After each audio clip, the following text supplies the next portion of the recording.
السلام عليكم ورحمة الله تعالى وبركاته. مرحبا بكم بنات معايا اليوم. رمضانكم كريم. اللي يشوف القناة يشترك فيها ويفعل جرس التنبيه. كما راكم تشوفوا راح ندير معكم مرقة تاع الزيتون بالرولي تاع الدجاج. يعني كنت درتها في العرضة.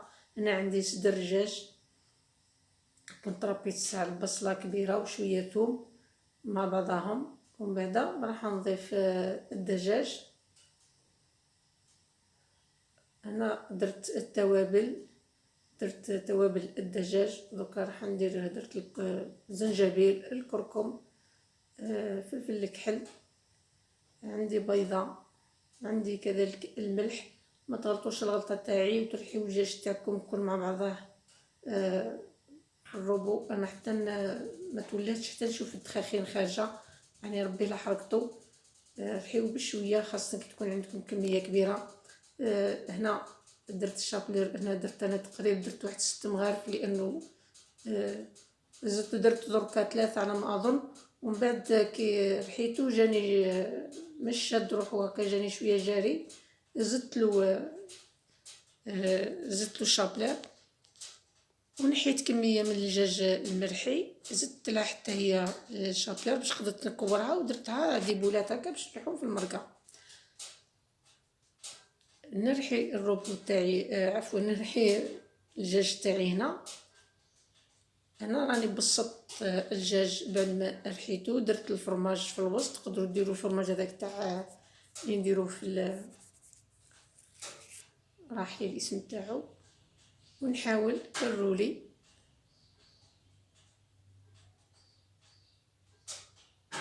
اللي نديروه في الهامبرغر، وتزيدوا فوقو هذا. يعني كل واحد على حسب امكانياته. حاولوا نروليوه بشويه. انا درت زوج تاع الرولي، بصح نصيحه من عندي ما ديروهمش كبار. اذا عندك الكسكاس كبير تفوري فيه ديري، من المقله اذا كانت عندك مقله كبيره ديري، اذا كان المقله تاعك صغيره ديري على حسب المقله نتاعك. انا حتى اضطرينا انه نقسموهم باش قدرنا يعني نقليوهم مليح يطيبوا لنا، يعني تقلاو مليح ويجيو شباب، ما يجيوش معوجين وما يجيوش. نحاول نضغط على الجوانب ونشكل الرولي تاعي. هنا قبل ما نديرو له البابي الومنيوم نثقبوه. انا لازم نقفلو الساعه الجوانب مليح.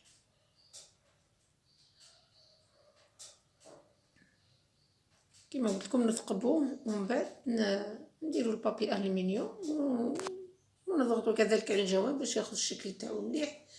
جامو بارطاج البنات للفيديو كما راكم تشوفوا. كما قلت لكم انا الرولي هذا كنت درتو للعرضه، يعني ما درتهمش وصفات هكا وحدهم. على بها اختصرت لكم شويه في الفيديو، يعني ما كانش عندي الوقت انه باش نصور كلش ويعني بالتفصيل. وديجا انا كان ديجا راح الحال في الليل، كانت 10 تاع الليل. يا ربي نكمل، مازالت عندي الخدمه تاع الصمصه تاع المالحه. كنت كملت الكاطو، كنت نصبت المراقي، كنت يعني كان يوم شاق جدا. هنا كما راكم تشوفوا اني درتو في البابي الومنيوم، ونزيد نضغط مليح على الجوانب. جا بنين ما شاء الله. هنا هذا هو الثاني، كما هذا الثاني درتو شويه مبطبط، ودرتو شويه صغير ناقص شويه على الاخر. من بعد من الغدوه الصباح كي كانت المرقه تاع الشخشوخه طيب، حطيتو يفور. شوفوا مالغري الكسكاس كبير بصح برسك جا قد الزيتون تاعي كنت غليته مع شويه سكر. درت 500 غرام زيتون غليته مع شويه سكر وشريحه ليمون 5 دقائق. ومن بعد طفيت، ومن بعد زدت عاودتلو، ومن بعد صفيتو وطفيتو. المرقه تاعي كنت نصبتها غير بالجناح تاع الدجاج والقراص كيما نقولوا. درت لها البصله، شويه زيت شويه زبده، التوابل كيما درت كيما نكهت هذاك. بعد غليتهم مليح، من بعد ضفت الزيتون، درت السناريه قصيتها رونديلات، وخليتها طيب. كي طابت المرقة تاع الزيتون زدت لها 2 ملاعق كبار فرماج. هنا كيما راكم تشوفوا الرولي تاعي انا كنت روليتو في الفرينه، ومن بعد درتو في العظام، ومن بعد في الشابلير، ومن بعد رانا نقليو فيه. انا مام المقله هنا كي درتو جا صغير، جا كبير، عفوا جا كبير.